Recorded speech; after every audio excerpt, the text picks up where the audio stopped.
నమస్కారం. ఈటీవీ 360కి స్వాగతం. ముందుగా ప్రధానాంశాలు. ఎడతెరిపి లేకుండా కురిసిన వర్షానికి హైదరాబాద్ అతలాకుతలం. రోడ్లపై మోకాల్లోతు వరదతో జనం ఇబ్బంది. పలుచోట్ల ఇళ్లలోకి చేరిన నీరు.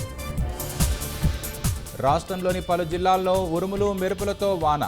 ములుగు జిల్లా మల్లంపల్లి వద్ద వంతెన కూలి రాకపోకలకు అంతరాయం. మరో 2 రోజులు భారీ వర్షాలు కురుస్తాయన్న వాతావరణ శాఖ. అప్రమత్తంగా ఉండాలని అధికార యంత్రాంగానికి సీఎం రేవంత్ ఆదేశం. హ్యామ్ రోడ్ల కోసం వచ్చే వారం టెండర్లు పిలుస్తామన్న కోమటిరెడ్డి. తొలి విడతలో 6,000 కోట్లతో పనులు చేపట్టనున్నట్లు వెల్లడి. బీసీ రిజర్వేషన్ల అమలుపై ప్రభుత్వం ప్రత్యామ్నాయ మార్గాలు. పార్టీ పరంగా సీట్లు కేటాయించే యోచన. పీఏసీ భేటీలో నిర్ణయం.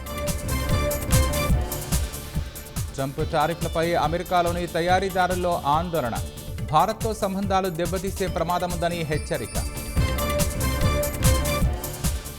సుంకాల అంశంలో భారత్కు మద్దతు తెలిపిన చైనా మీడియా.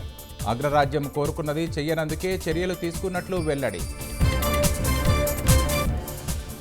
వేతనాల పెంపుపై సినీ పరిశ్రమలో తొలగని ప్రతిష్టంభన.